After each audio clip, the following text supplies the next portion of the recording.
Has any one of the residents made a complaint here? Yes, we've had, not that I'm supposed to be aware of it, but I know that at the local advocacy group that staff support the house or the clients to attend, when we were asked to leave, that I was aware that one of the complaints that was made at that actual meeting was generated from our house. Mm-hmm. And that's all I can sort of say about that situation because that's in their hands. Yep. But yes, I've had a client in this facility make a complaint about myself. Yep. And he made a complaint about the way that I spoke to him when he had used too much sugar. He was making a cup of tea and I was observing what he was doing, and I noticed that he put far too much sugar to my liking in his cup.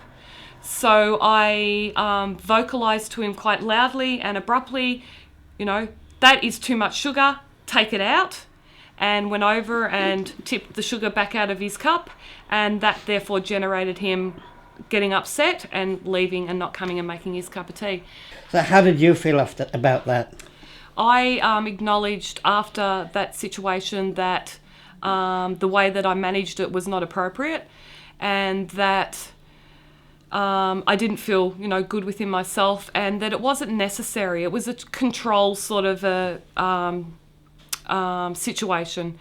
And I've realised within time that if you tend to not make an issue out of something that you feel, whether it involves your values or morals or the way that you may perceive things, if you don't make an issue out of it, it doesn't become an issue. What did the resident do? How do you think he was feeling?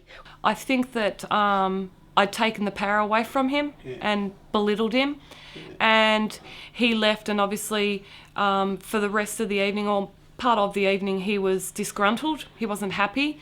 And when at a client meeting, it was generated that at a client meeting he was asked by an independent person, had he been upset or had somebody upset him, and he'd acknowledged that yes, Michelle had upset him because she'd asked him to take out the sugar out of his cup.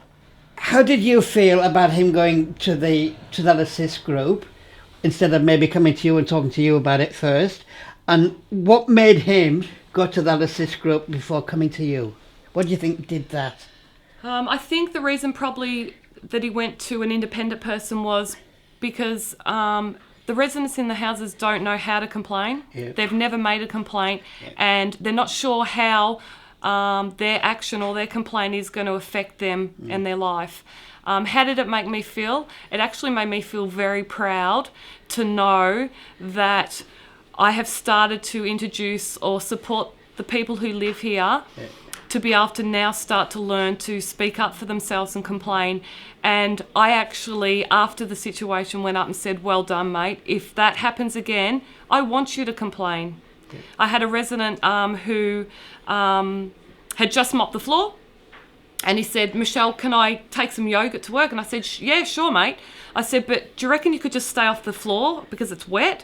And once it's dry, you can go and grab your yogurt. So I went back down to the office, and I came back up, and he's on the kitchen floor, on the wet kitchen floor. And I went, what are you doing on the floor? I said, wait. And he turned his back and he walked away and he said, I am going to report you. And I went, good on you, mate. I love it. That was gorgeous. It really was. I was so proud of him. And I said, please report me. I think it's great. Do you know what I mean? Yeah. We are human. We do make mistakes. We do take a little bit of control, sometimes more control than we really should. Yep. Our values and morals come into it. And it's not a bad thing. It's not a bad thing. We learn by our mistakes as well. Sure. And that's how we grow and move forward. Yep.